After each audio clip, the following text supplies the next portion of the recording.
Coming up on Mountain News this morning, a man appeared for a pre-trial conference in a Letcher County murder case that happened last November. And it's not just the temperatures outside that are rising, electric bills are too. We have the details on several ways you can cool down your home. Dedicated to Eastern and Southern Kentucky, this is WYMT Mountain News this morning.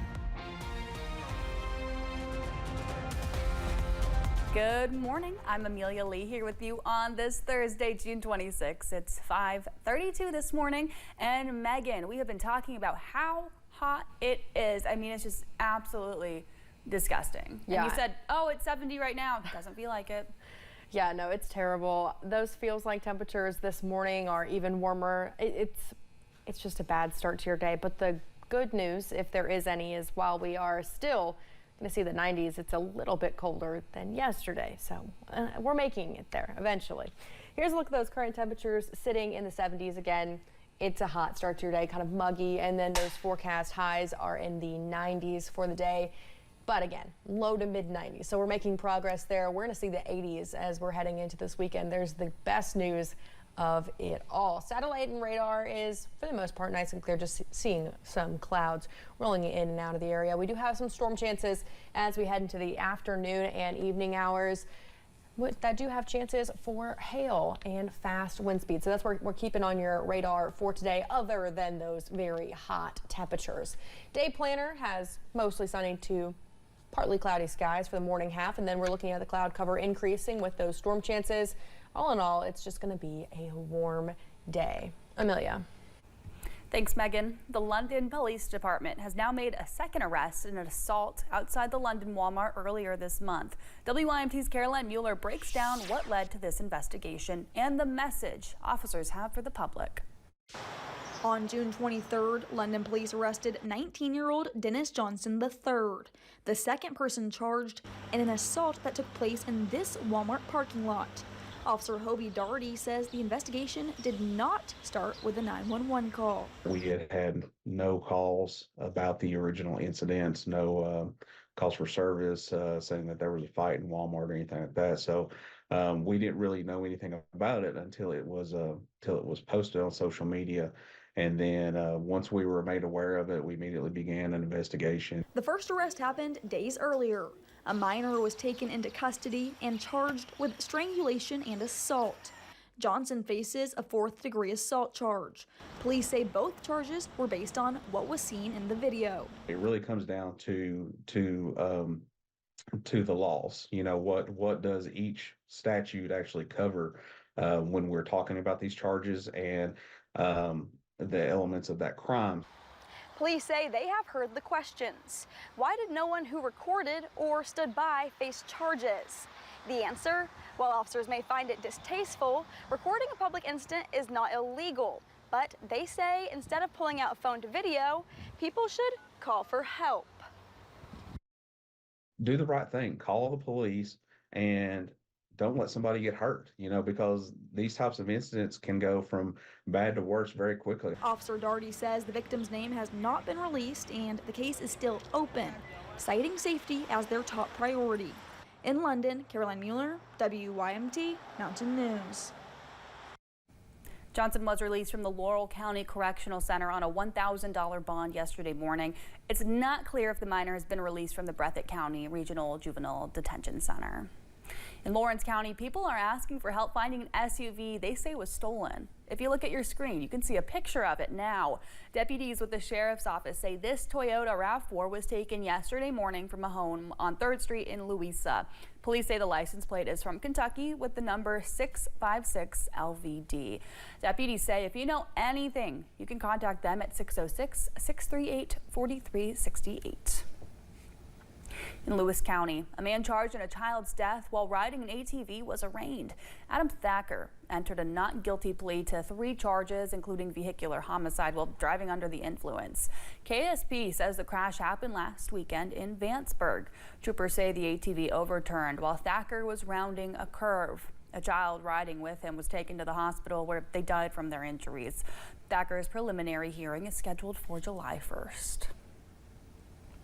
A man appeared for a pretrial conference yesterday in a Letcher County murder case. Vincent Fleming is accused of killing 23-year-old Renata Bailey. Police say the incident happened last November. Renata's family says they want justice. And Commonwealth Attorney Matt Butler says yesterday was mainly for setting a trial date.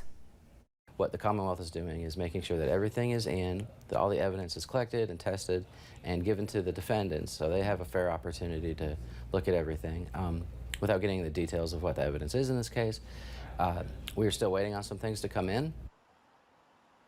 Butler says this was the second pretrial conference for Fleming. His trial is set to start on January 5th.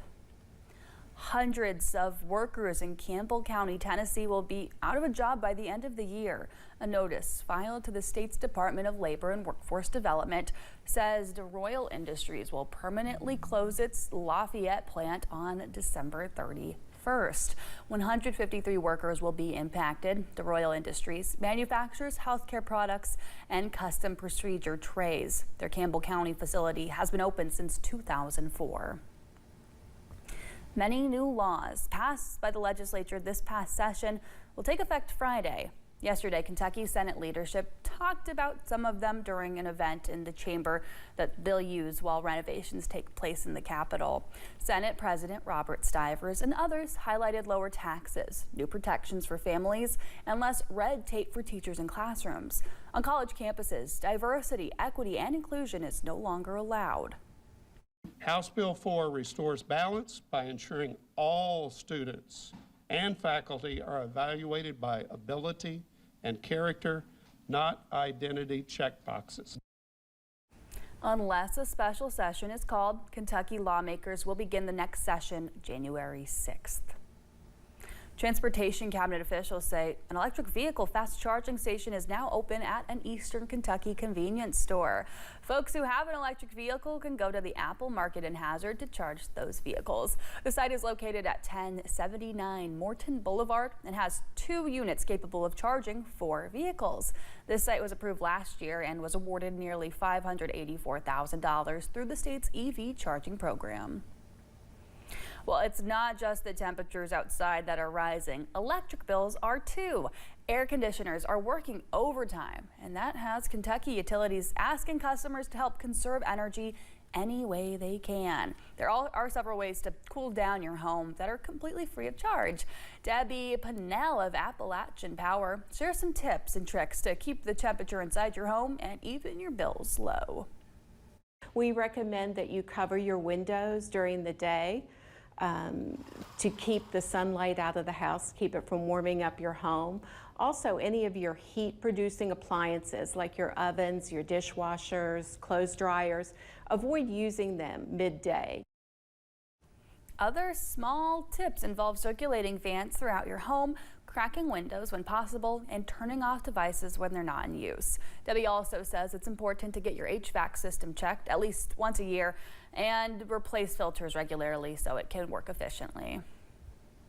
More than $1.1 million is being awarded to a medical clinic in Lee County, Virginia. St. Charles Health Counseling Incorporated is receiving the funding. The money will go toward supporting the organization's Black Lung Clinic program. In a statement, Congressman Morgan Griffith says coal miners in Southwest Virginia, as well as their families, benefit from specialized health services administered by clinics like the one in St. Charles. Members with the Floyd County Chamber of Commerce say there will be a ribbon cutting on Friday. The occasion will be for the grand reopening for BU Medical Spa in Prestonsburg. Officials say the spa has achieved significant accolades, including being ranked among the top 250 medical spas in the United States. This will take place at 205 South Arnold Avenue. The roar of antique engines will echo through downtown Ashland today as the Great Race makes a long-awaited stop in the city.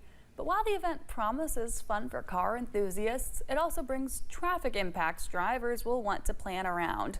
The Hemmings Motor News Great Race is rolling into the city for the first time in 20 years, and it's bringing 250 vehicles from around the world.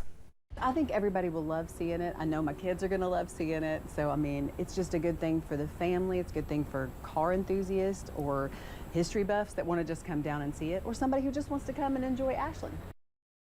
The Great Race is a classic car rally, and the opening ceremony for the event in Ashland is at 12:30 today on 18th Street. The race runs from St. Paul, Minnesota to Irmo, South Carolina, and spans more than 2,300 miles. Railroad maintenance work is getting ready to start in Harlan County. Transportation cabinet officials say the CSX Corporation will do those operations today on US 421. The work will happen at mile .17.23 near the intersection of US 119. That work will run from 6 until 8. Well, officials also say one road in Pike County will be closed each day starting Monday. They say Kentucky 3227 in Joe's Creek area will be closed for soil nail retaining wall repairs.